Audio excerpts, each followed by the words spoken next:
I couldn't believe my luck. I stood there in the middle of mopping the office floors, staring at the bulletin board. My name's Grant, and the company I worked for was holding a raffle for an all expenses paid trip to a super exclusive private island in the Philippines. You won, Grant! You won! Everyone was clapping and cheering for me, except one. The office manager. She was livid. She strutted to me, took the mop from my hands, broke it on her knee, and kicked my mop bucket, spilling all the dirty mop water all over the place. How dare you disobey my orders? Didn't I tell you all to sign my name on your entries for the raffle? I had always wanted to travel, but I've always been too poor to do so. Never even been to another state. And now, I was going on my first ever trip on a plane. In first class! I was so glad I didn't give in to our manager's demands to write her name on the raffle ticket I got. Otherwise, she would have won that trip. And she would have rubbed it all in our faces. Sheila slapped me and glared at me. Now, do your job and clean up all this mess! But then, the CEO's office door opened. What's all this commotion? This dumb janitor spilled all the mop water everywhere. You should fire him, boss. He's useless. That's not true. She broke the janitor's mop and slapped him because she's mad she didn't win the raffle. That's right, boss. She made us all sign her name on our raffle tickets so she'd win. And now that she didn't, she's taking it out on Grant. She's been terrorizing us this whole time, boss. Sheila's face was one of unimaginable rage. Nobody had ever stood up to her like that before. But now, somehow the office was done with her being a total prick. That's not true, boss. I would never do something like that. Her lie was easily disproved when the CEO took the box where they put all the raffle entries and discovered that a lot of the names are just Sheila's. She begged the CEO not to fire her, and she didn't. Our CEO instead demoted her to being the janitor. And she promoted me as a clerk. I was so happy. Finally, my life was turning around. Everyone congratulated me on winning the trip, and they were all there to see me off at the airport. First class was even more luxurious than I had imagined. The pretty flight attendant brought me everything I wanted and even tucked me in to sleep with the warmest, most comfortable blanket I'd ever been under. Our flight stopped in Dubai, where I got to go shopping for free, courtesy of our company's black card. Our CEO gave me free rein to spend as much as I wanted as an apology for how Sheila treated me. I was scared to spend too much, but I bought my girlfriend a designer bag and a few souvenirs and gifts for my friends back at the office. When I finally landed at our destination island, I was blown away. I never thought how different my small hometown was compared to the rest of the world. There, the sky was so blue.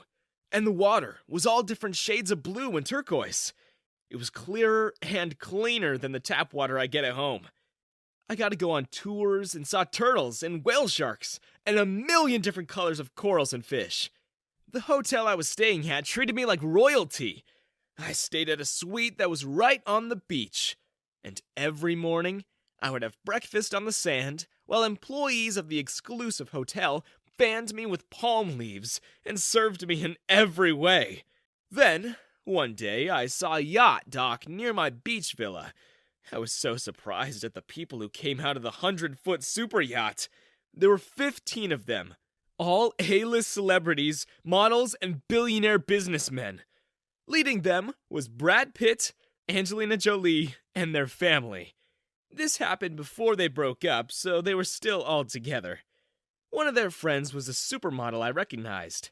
I've had the biggest crush on her ever since I was in high school, and I couldn't believe my luck when she passed by my table on the beach as I was having breakfast, and she smiled right at me.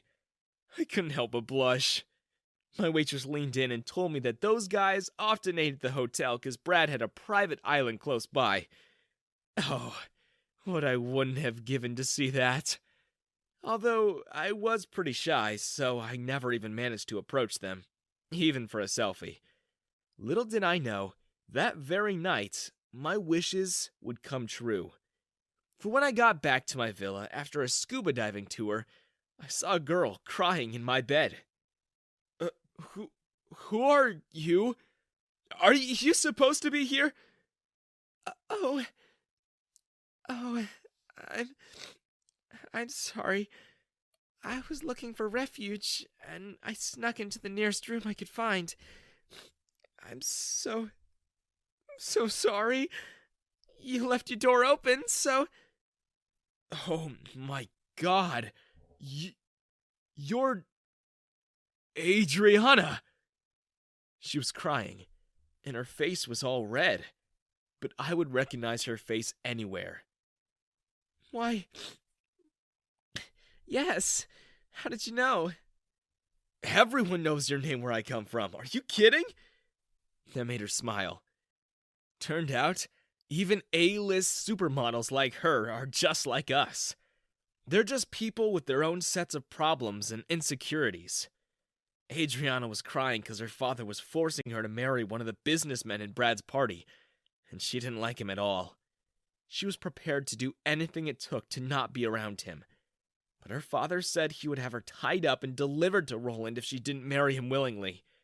So, she asked for my help. Now, I didn't know exactly what I was agreeing to, and I didn't know how dangerous that Roland guy was, because as soon as she heard that Adriana was staying in my room, he got me captured by his bodyguards. I was brought to a dark room with only one hanging lamp.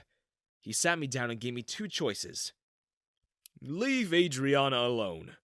Never talk to her again. Ignore her. And I will reward you. I can talk to some people. I know the owner of this resort. Have you ever dreamed of living and working in a paradise island like this? Yeah, I guess. But I can't just betray Adriana.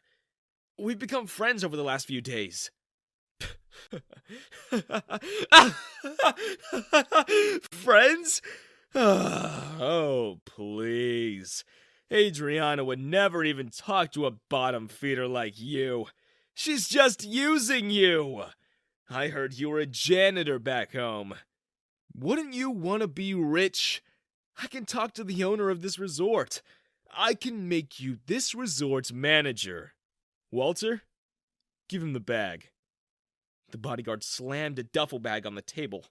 When I saw what was in it, my eyes couldn't hide my surprise. That's $100,000, in addition to your new position as resort manager. I suggest you take my offer, 'cause your second choice won't be as pretty. I know where you live, and I know your mom is sick. What would happen if I make you unable to work ever again? I took Roland's offer. Honestly, I was just so scared. And the money would be more than enough to get my mom the treatment she needed for her sickness. But as soon as I got back to my room to fetch Adriana, I felt a thud, and I was out cold. When I woke up, I was in a huge kitchen. There was a priest in front of me, and Adriana was smiling beside me. She was marrying me. Oh, good.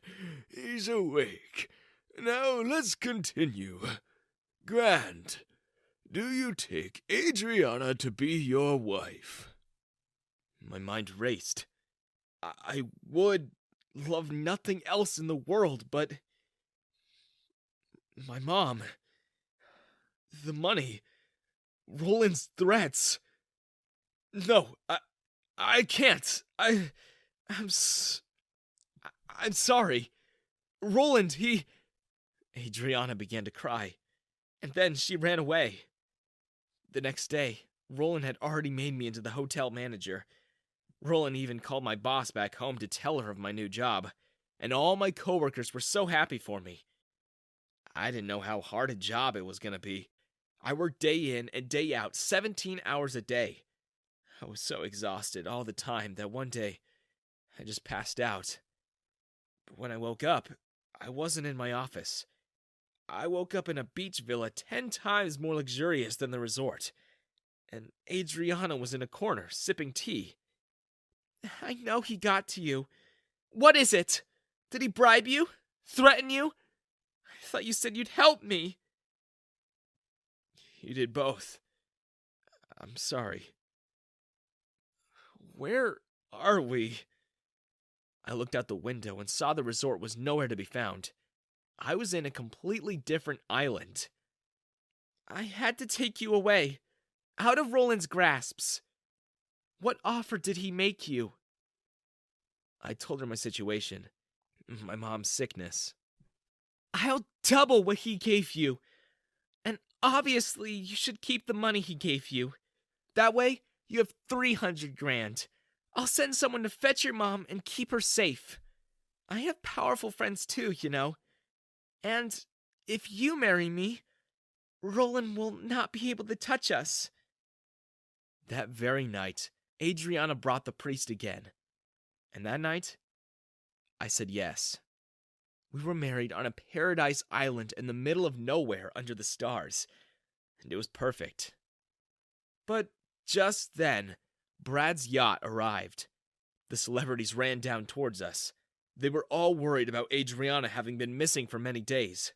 Did this man capture you? Someone, call the cops! Adriana just laughed. No, quite the opposite. I captured him. And now we're married. Roland came running down the yacht and grabbed Adriana's arm. How dare you defy me? Get your hands off my wife! Or what? Or this! I took out my phone and started playing a recording of Roland's voice. Everyone heard his threats, his evil plans.